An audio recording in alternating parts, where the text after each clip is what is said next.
Hello，大家好。咁去到6月25號啦，星期四喺黃金上面嘅操作。咁我哋當日呢喺小時圖去度睇，即係睇翻上一日啦。其實一路都係下跌嘅動能係 dominate 啦，一路都係向下跌，直到黑色線呢一度呢，就係成個橫行區嘅底部嚟嘅，又或者我哋看待嘅橫行區啦，我自己看待嘅橫行區啦，就呢一度。呢一個嘅底部就已經到達咗㗎啦。咁跟住之後到達完之後，佢夜晚嘅9點鐘係有一個抽針向上嘅位置嘅，即係嘅動能出現咗。但係你見到之後係冇延續到一個上升啦，亦都冇喺底部做咗任何2B 嘅嘢出嚟嘅。咁如果係咁，其實當日喺亞盤嘅時間，自己就會將個 range 咧就好自然地定義咗落呢一格嗰度頂部啦，一啲針嘅底部啦，回測嘅位置啦，亦都係上升收巴嘅位啦，底部就係呢一度。自己當時咧已經係會諗咗，呢一個就係當日會考慮嘅trading area 啦，底部睇下會唔會有啲嘢向上做啊，頂部會唔會有嘢可以做落去啊咁樣。呢個就係當日嘅諗法。咁跟住當日8點半係有個比較大嘅數據啦，咁所以我自己咧喺亞盤啊、歐盤啊都冇過多嘅參與嘅。其實應該直接話冇參與，因為自己見唔到一啲好靚嘅嘢係令到自己覺得一定要做啊。我自己有考慮過嘅位置咧係呢一度，呢一個橫行啦，又或者你話收窄都可以啦，停動向上突破嘅位置啦。我自己有諗過回測呢一啲位係咪可以向上做一波咁樣嘅，但係個問題係呢一度冇清到一個 liquidity 啦，而前面呢一個亦都係有一個 liquidity 喺度嘅。跟住我哋要留意到嘅就係，又或者自己留意嘅係，全部都係 lower high 啊。呢個 lower high 啦，lower high 啦，跟住再 lower high 啦，所以即使都見到呢度做咗個收窄向上越靚嘅陽燭嚟嘅，但係你配合埋呢一啲嘢，好難。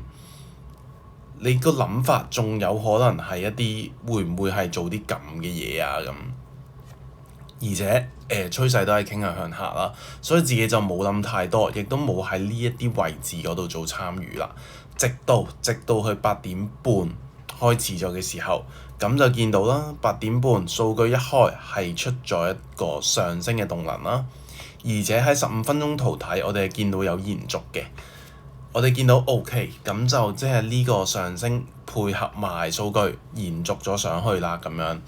咁佢延續咗上去，佢打破咗嘅係呢一個頂部底部嘅橫行。我會照睇到呢一啲位左右啦，一嚿橫行啦，總之就係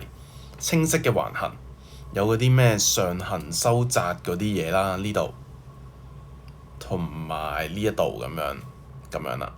好啦，咁就自己就咁樣睇嘅。好，咁樣睇嘅時候，我自己就見到價格回測咗呢個橫行嘅頂部喎，回測咗橫頂部，而且有上升動能出現嘅。當時就直接用咗5分鐘圖去切入啦。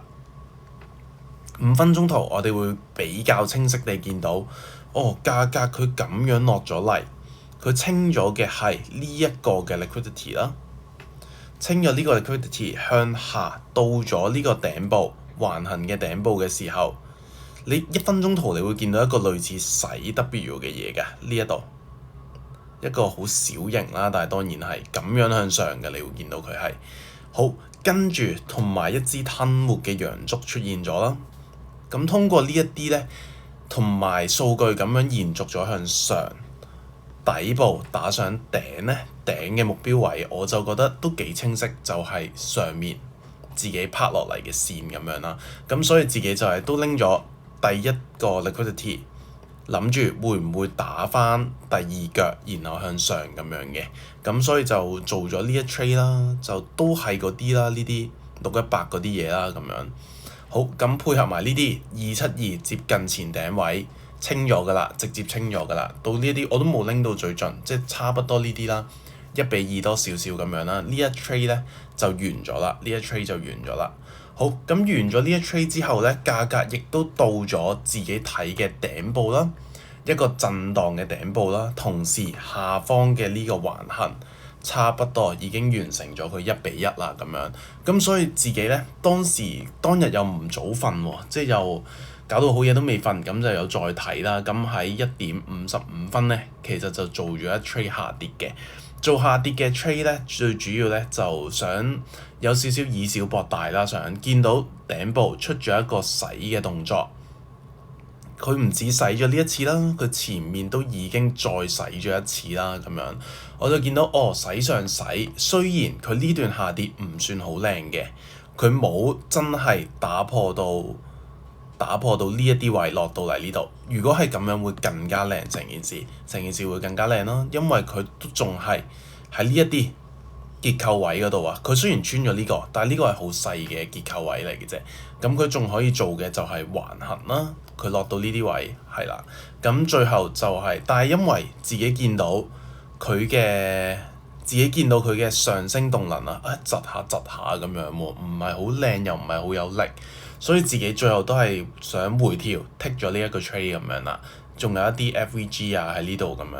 清咗呢一格嘅時候我就入咗咁手就收翻個頂，咁就真係啱啱好俾人洗咗，跟住之後就落翻嚟咁樣，咁都冇辦法。咁當日就係剔咗呢兩 trade 啦，咁就好，thank you，多謝大家。